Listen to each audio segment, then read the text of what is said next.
Oke, kita mulai langsung aja ya. Assalamualaikum warahmatullahi wabarakatuh. Selamat pagi teman-teman Janandi. Oke, aku buka dulu. Selamat pagi teman-teman. Selamat datang di Bincang Pagi episode ke-12 bersama di sini. Kalau teman-teman lihat, orang-orangnya akan ada Raul dan Raisa lagi karena kita mau recap akhir tahun seperti biasa di Bincang Pagi Show. Karena tiap tahun kita pasti ada sesi yang berdua gitu ya, Rai. Kayak gitu. Dan 2021 sampai 2022-2023. Nah, kita kenalan dulu. Nama aku Raul Gonzales, inisiator Janandi, dan aku ditemani Raisa, inisiator Janandi juga yang juga host Bincang Pagi Show. Oke, pertama, Rai apa kabar? Alhamdulillah, kabar baik sih. Baik ya. Apa tuh namanya? Masih ya tadi pagi ya? Iya masih dikit, tapi nggak setebal minggu lalu sih. Alhamdulillah. Alhamdulillah ya. Semoga nggak ada lagi dan semoga hujan-hujannya bisa membersihkan langit gitu ya. Iya, amin. Oke, terus lagi praktek lapangan juga ya? Iya, setinggal menghitung hari buat selesai. Tapi ya, itulah ya namanya yang kita magang tentu ada laporan. Jadi sekarang lagi ngebut itu sih, sebelum dikumpulin. Ya, terobek zaman kuliah lu juga magang gitu-gitu kan. Ya Iya. gitu, semangat semester akhir. Pak, doain terbaik lah. Ya Allah, tahun depan semoga wisuda. Aduh, ya Allah. Ayo teman-teman yang nonton aminkan. Amin. Aduh, ini kayaknya yang join ada siswaku deh kayaknya. Hai. Halo, Bu Raisa. Ya. Aduh. Oke, ini kita kayaknya nanya dulu deh. Tadi nanya kabar, sekarang kamu apa kabarnya nih? Ya, baik-baik. Aku kabarnya baik, alhamdulillah. Di sini juga hujan-hujan ya Desember seperti biasa. Saya suka vibes Desember Iya, karena karena vibes akhir tahun dingin dan vibes ya tutup buku lah gitu ya. Jadi senang vibes banget Natalnya sih. enggak gitu. Apa? Natal. Enggak merayakan teman-teman. Oh iya, mohon maaf ya. Salam toleransi. Oke. Iya begitu. Ya overall baik sih Rai. Semoga member Janandi yang lain juga baik ya. Terus kita kemarin juga baru merayakan 10th anniversary ya Rai. Iya, betul gitu. sekali, Mbak. Kita udah 3 tahun dan Bincang Pagi Show ini udah 2 tahun juga gitu dari 2021. Oke, baik. Kalian lihat sekarang kita ini adalah host Bincang Pagi Show yang selalu menemani dari tahun 2021. Ada Raul Raisa di sini. Nah, pada episode kali ini Rai, episode terakhir di tahun 2022, episode 12. Kita bakal nge-recap nih Rai, kayak teman-teman di podcast From Home juga nge-recap kan episodenya. Kita juga, dan kita mungkin lebih ke arah apa sih insight-insight dari mereka-mereka milenial dan Gen Z yang berkarir di industri kreatif itu. Nah, mungkin yang pertama boleh kamu dulu episode berapa ya kemarin, awal episode ke sama Lope itu episode berapa ya? Episode 7 gak sih? 7 ya? Ya, silakan Rai, apa tuh insight yang didapat sama Lope di episode ke-7? Oke, jadi di episode 7 Bincang Pagi Show kita bahas soal cover dance. Itu sebetulnya dari hobi sih ya. Seorang yang melakukan cover dance itu mungkin berdasarkan dari hobi, suka K-pop gitu kan. Kemudian saat aku bincang pagi sama Lope itu memang sangat insightful. Maksudnya kayak itu di zaman corona ya, saat itu 2021 gitu.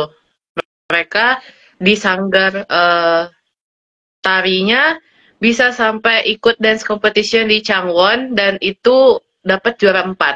Jadi dari sekian banyak anggota, Lope dan teman-teman bisa dapat juara 4. Insightnya adalah ya ketika lu punya hobi, ya udah kembangin aja. Hobinya terserah mau apa, nulis, dance. Sekarang kan banyak gitu hal-hal yang sangat anak muda banget gitu, asik. Ya maksudnya kan ada yang gemar fotografi, bisa ikut kompetisi nasional bahkan internasional. Kemudian juga kayak ada yang suka tari gitu kan, atau dance modern, bisa ikut kompetisi, nanti bisa menang nasional atau internasional. Jadi intinya adalah hobinya itu jangan dianggap negatif gitu, karena semua hobi bisa aja nanti menghasilkan gitu. Kita nggak tahu gitu. Itu sumpah sih keren banget. Jadi memang ketika aku sendiri waktu itu liat live streamingnya sih memang sangat apa ya, kalau dulu zaman-zaman Covid kita harus pre-record gitu kan, kita harus syuting di mana aja nanti videonya di-upload ke mitra yang bersangkutan gitu. Terus nanti ya itu bukan real time tapi ditayanginya tempatnya beda-beda gitu, dan memang mereka keren sih. Keren ya, sampai menang ya di Changwon. Iya. Ya, jadi intinya kita kalau punya hobi ya diasah terus aja gitu ya Raya. Kalau ada kesempatan di perlombaan, pementasan ikut gitu ya. Betul. Jadi terus buat teman-teman yang nggak ada yang salah gitu ya Raya, bisa diteruskan. Next, episode 8 ada aku sama Ipah namanya. Ipah ini merupakan seorang ketua teater ya, Rai. Jadi ini industri kreatifnya tuh di bidang pertunjukannya tuh teater gitu. Jadi dia ketua teater hijrah di UHAMKA. Jadi insight yang aku dapat waktu bareng dia itu adalah dia kan produsernya lah gitu ya, ketuanya dari pementasan telah dilakukan sama dia di kampus gitu. Jadi teater itu yang selama yang kita ketahui itu ya datang ke teater nonton lakon gitu ya. Dan sebenarnya itu nggak sebatas itu aja gitu. Ada nilai estetika di situ, ada nilai kadang teater itu juga jadi kritik buat pemerintah gitu, Ray. Lewat pertunjukannya gitu.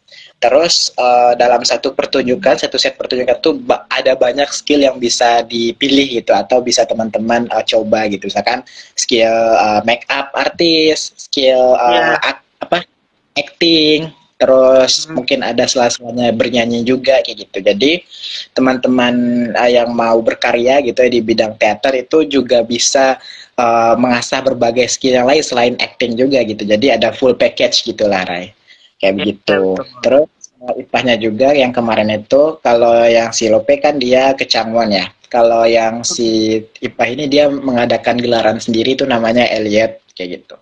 Aku lupa itu tentang apa, tapi dia dan teman-temannya menggelar itu gitu di venue teman Ismail Marzuki atau di kampusnya, saya lupa gitu ya. Jadi ya yang paling berkesan itu adalah ya tentang bagaimana panggung teater itu bisa jadi wadah kritik buat pemerintah juga gitu, tentang apapun isu-isu publik kayak gitu. Jadi ya itu sih pas episode 8. Next, Ray, episode 9 ada apa? Oke, jadi episode 9 ini kalau nggak salah spesial nggak sih episodenya? Ya kan? Spesial. Ya. Jadi episode 9 kita tadi udah teater, sekarang kita ke bentuk real dari teater itu kan film biasanya hasil muaranya gitu. Jadi di episode 9 kita bahas semua tentang film bersama dengan Husnil. Nah, Husnil ini juga salah satu penggiat ke komunitas kayak kita juga. Jadi sekali promosi ya, namanya Balai Baca Sekolah gitu. Nah, jadi waktu itu sama beliau kita bahas apa sih strategi atau kayak untuk memproduksi sebuah film itu membutuhkan waktu yang berapa lama sih gitu. Jadi kita gali tentang perfilman semua sampai akhirnya kita kayak aku pribadi hostnya kayak waktu itu amazed banget gitu loh, kayak oh ternyata memproduksi sebuah film dengan durasi paling tidak 1 jam atau 1,5 jam itu nggak hanya makan 1 hari gitu, karena kan mungkin kita masyarakat awam mikirnya untuk adegan yang sudah ada di dalam sebuah film itu yang runtut dalam sebuah film itu take-nya di hari yang sama dan memang berurut. Oh ternyata tidak, mungkin scene 1 hari ini, besok scene 3 tempatnya beda, ambilnya hari ini gitu. Jadi ternyata tidak segampang yang bagi orang awam pikirkan gitu. Jadi insight-nya adalah menurut aku ternyata memproduksi sebuah karya itu tidak segampang melihat hasilnya saja gitu. Apalagi film gitu kan, kayak harus menyesuaikan pencahayaan, latarnya, terus apalagi ya, mungkin ekspresi untuk si yang main gitu, ekspresi wajah. Kayak waktu itu sama beliau juga sempat bahas film yang sudah go internasional gitu. Kadang cerita itu atau film itu ada yang diangkat dari sebuah novel kemudian dijadikan sebuah cerita panjang. Ya kalau di novel mungkin itu sampai ratusan halaman, dan itu mungkin nggak masuk semua gitu kan, tapi disingkat dalam bentuk film jadi 1 jam. Nah mungkin bisa jadi sesuai dengan di novel, bisa jadi juga tidak, itu tergantung produksinya. Terus kita juga waktu itu mengetahui bagaimana cara bagaimana sih film itu bisa masuk ke bioskop. Nah, itu juga dibahas waktu itu sih, dengan cara kita cari distributornya, kita cari orang yang bisa sekiranya bisa nih mendukung film kita buat masuk ke distributor, terus masuk bioskop. Dah, itu sih. Iya, keren banget. Dan hostnya juga sekarang lagi menggarap jadi jadi kru film juga nih Ray gitu kan. Dia juga lagi menggarap series apa film gitu, aku lupa kemarin nanya, series kayaknya. Dan banyak juga yang ditemu-temui oleh Husnil gitu. Kayak kemarin dia ketemu sama pemain Power Rangers Ray, Mas Yosi Sudarso. Dia ketemu sama itu Power Ranger biru kesukaanku. Jadi amazed banget lah sama Husnil gitu ya. Semoga bisa ketemu lagi kayak gitu. Selain itu Husnil juga volunteer kita loh di Pengmas tahun 2022 ya. Jadi keren banget. Iya. Kayak gitu. Next, ini tadi kan spesial YCCF ya. Walaupun ini bukan bincang pagi, tapi ini juga podcast ya, podcast spesial. Ini juga bahas industri kreatif bersama Veno, Rai. Kita bahas waktu itu industri fashion kayak gitu ya. Jadi industri kreatif selanjutnya itu adalah yang dibahas nanti adalah fashion.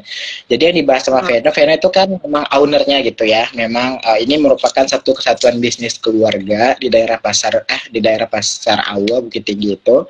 Jadi dia membahas tuh tentang bagaimana ada yang sistemnya namanya grosir atau eceran, dan itu aku baru tahu gitu kan lebih dalam kayak gitu.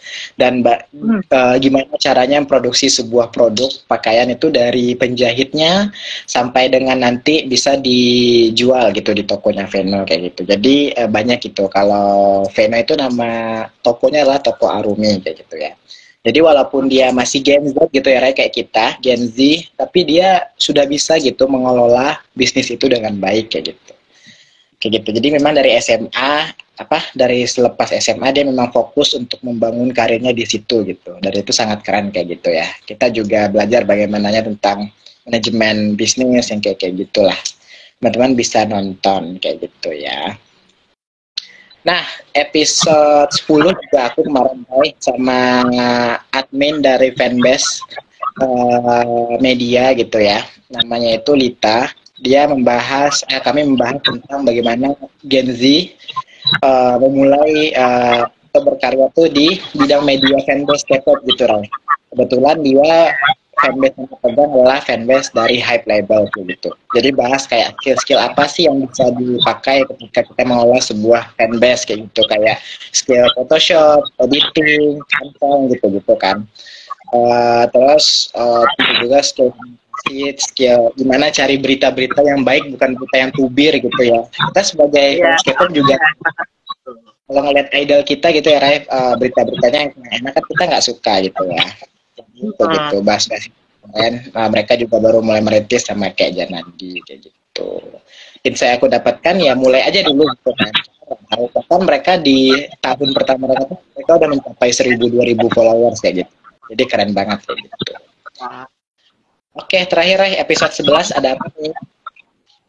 Oke, episode 11 ini aku merasa sangat amazed juga. Maksudnya semua narasumber yang datang itu tuh membuat kita mempunyai kesan sendiri kayak wah keren, wah ini gitu. Jadi setiap kita punya narasumber tuh kayak wah ini keren sih gitu. Jadi kayak itu bisa jadi batu loncatan buat Janandi sendiri gitu. Nah, di episode 11 itu kita membahas tentang industri kreatif dalam bidang tari lagi. Tari, pertunjukan, ya bisa lah ya.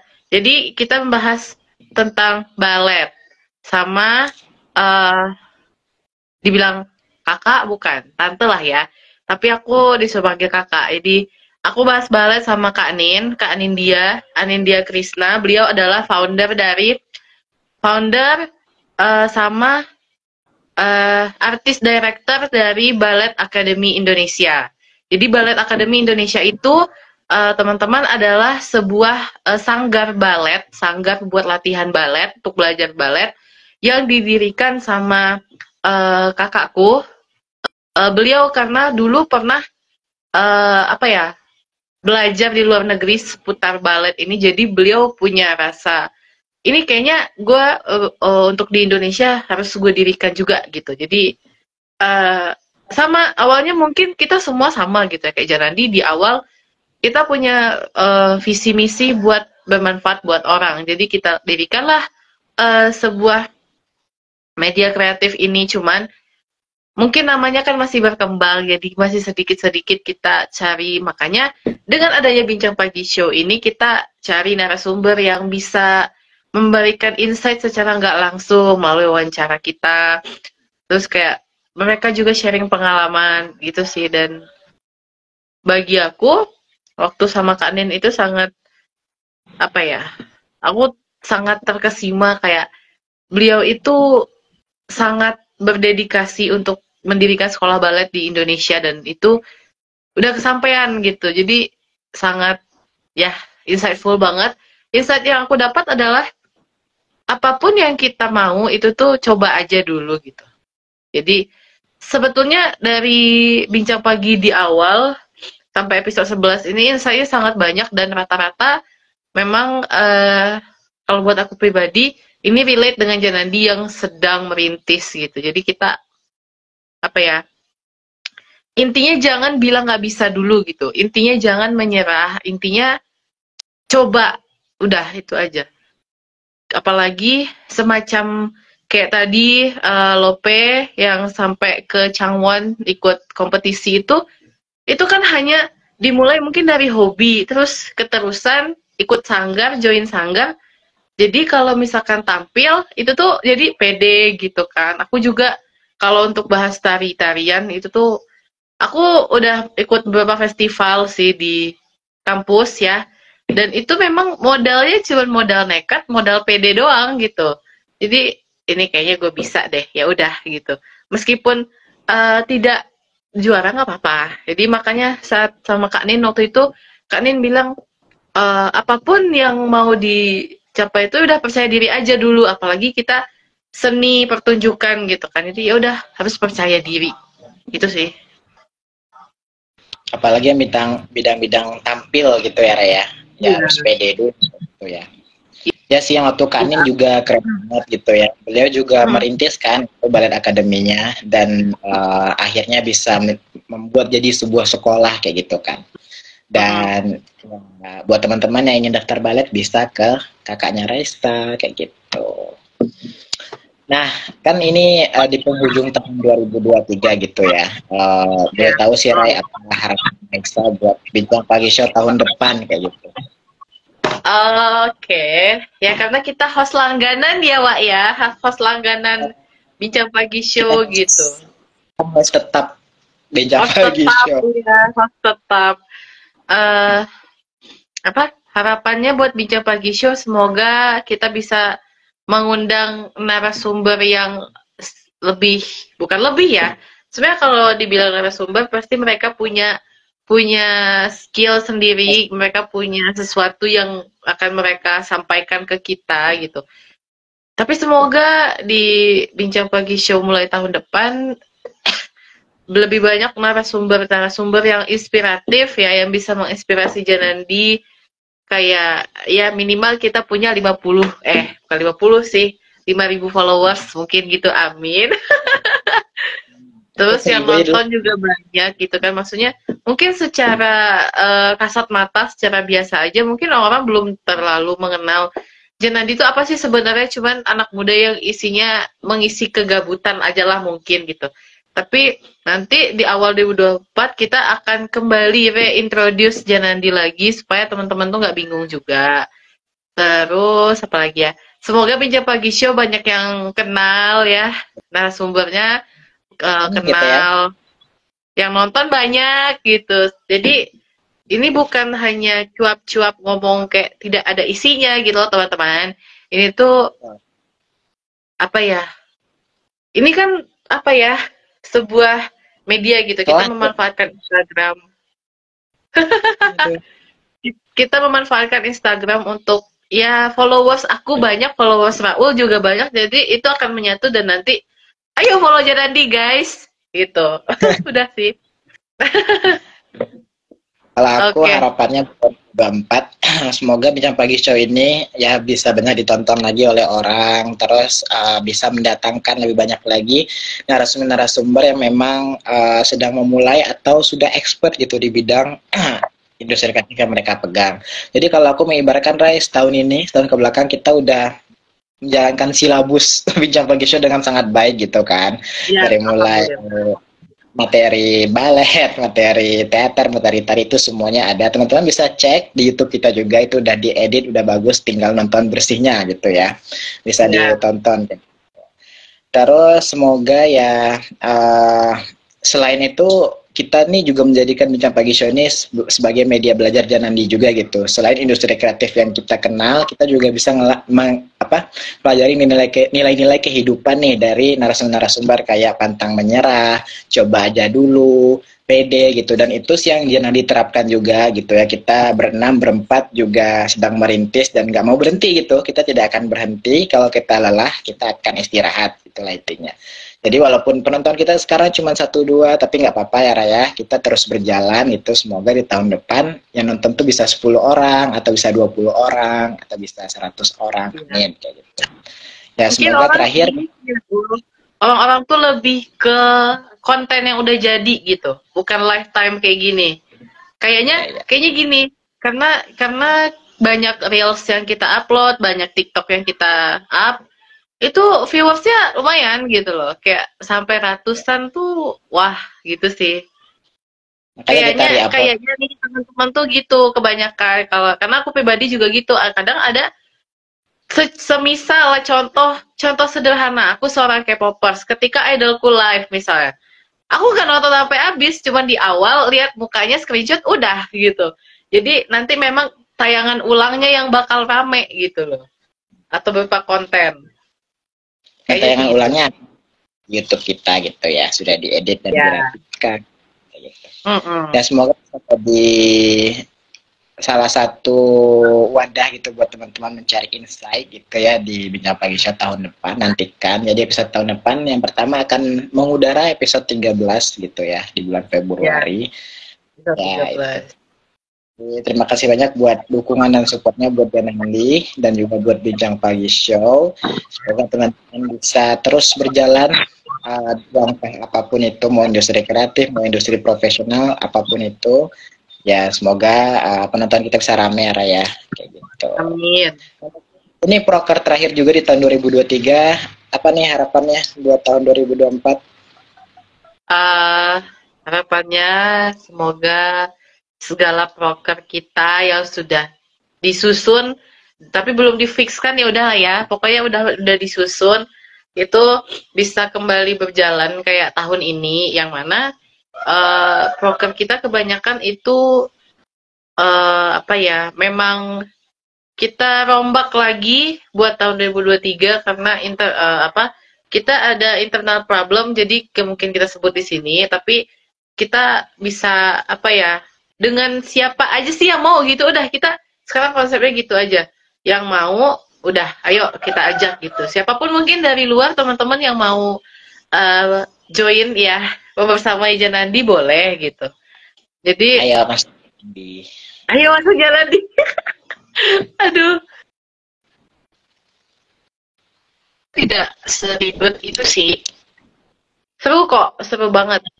Karena pokoknya harapannya 2024 semoga kita bisa lebih solid lagi untuk membernya, bisa lebih kompak lagi meskipun ada yang sudah dengan kehidupan yang baru ya gitu. Jadi kita tetap kompak aja gitu. Intinya adalah berkabar, komunikasi gitu. Pokoknya intinya Janandi semoga 2024 lebih kompak. Terus untuk proker, semoga prokernya bertambah ya, bukan yang bertambah baru gitu, cuman memperbarui yang sudah ada. Pokoknya yang udah lama tuh udah gitu, kita tinggal bagusin lagi aja. Jadi semoga kegiatan kita apa yang kita posting itu tuh semata-mata untuk menjadi media gitu. Karena apa ya, yang kita posting di feeds itu, di reels itu tuh bukan hanya ya, itu tuh kita ngikutin tren intinya gitu. Kita ngikutin apa yang lagi rame gitu supaya kita nggak monoton gitu loh. Jadi makanya dari kita non-profit ke kreatif media sekarang gitu. Jadi semoga lebih kreatif lagi aja sih nanti ke depannya. Ditambah editor-editannya makin keren. Ini Bapak Editor ya ini ya. Saya bersama Bapak Editor gitu. Jadi ada satu lagi yang ngedit-ngedit. Ya semoga editannya makin bagus dan makin menarik serta Amin. 2024 bentar lagi. Terus nanti ya tiba-tiba 2025. Wah. Tapi janganlah ya, kita berjalan dulu 2024. Jangan nanti berjalan dulu. Ya. Ya, terima kasih. Di umur-umur ini makanya kita harus memanfaatkan waktu ini ya, usia-usia muda yang bertenaga ini buat berkarya dan berkreasi kayak gitu. Oke. Kalau begitu mungkin itu dulu Rai buat Bincang Pagi Show. Happy New Year 2024 ya teman-teman, menghitung hari. Selamat berkontemplasi di tahun 2023 dan menjalani lembaran baru di 2024. Aku host Bincang Pagi Show dan aku host Bincang Pagi Show juga. Kaisa mengucapkan terima kasih sudah menonton Bincang Pagi Show 2023 dan nantikan Bincang Pagi Show 2024. Sampai di sini dulu teman-teman. Semoga bisa insightful. Dadah. Terima kasih Rai. Ya. Oke, baik. Saya